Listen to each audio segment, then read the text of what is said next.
कामदा एकादशी व्रत कथा। भगवान श्री कृष्ण ने धर्मराज युधिष्ठिर को चैत्र शुक्ल एकादशी व्रत यानी कामदा एकादशी की कथा सुनाई थी। रघुकुल के राजा दिलीप ने भी एकादशी की इस कथा को अपने गुरु वशिष्ठ से सुना था। प्राचीन काल में पुंडरीक नाम का राजा था जो भोग विलास में डूबा रहता था। उसके राज्य में ललित और ललिता नाम के स्त्री और पुरुष रहा करते थे। दोनों में अथाह प्रेम था। एक दिन राजा की सभा में ललित गीत गा रहा था, लेकिन तभी उसका ध्यान अपनी पत्नी पर चला गया और उसका स्वर बिगड़ गया। यह देखकर राजा पुंडरीक बहुत क्रोधित हुआ और उसने क्रोध में आकर ललित को राक्षस बनने का शाप दे दिया। ललित मांस का भक्षण करने वाला राक्षस बन गया।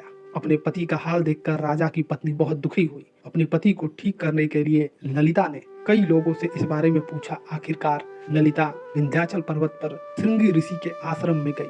वहां जाकर उसने अपने पति का पूरा हाल कह सुनाया। ऋषि ने ललिता को मनोकामना पूरा करने वाला व्रत कामदा एकादशी का व्रत रखने के लिए कहा। साथ ही ऋषि ने कहा कि अगर वे कामदा एकादशी का व्रत रखती है तो उसके पुण्य से उसका पति ललित फिर से मनुष्य योनि में आ जाएगा। ललिता ने भगवान विष्णु का ध्यान करते हुए विधि विधान के साथ कामदा एकादशी का व्रत किया। ऋषि के अनुसार उसने चैत्र शुक्ल एकादशी का व्रत किया और अगले दिन द्वादशी को पारण करके व्रत को पूरा किया। इस तरह व्रत पूरा होने पर भगवान विष्णु ने ललिता के पति को फिर से मनुष्य रूप में भेजकर राक्षस योनि से मुक्त कर दिया। इस प्रकार दोनों का जीवन कष्टों से मुक्त हो गया और श्री हरि का भजन कीर्तन करते हुए अंत में दोनों का चिरकाल में निवास। इस प्रकार कामदा एकादशी की व्रत कथा संपूर्ण हुई।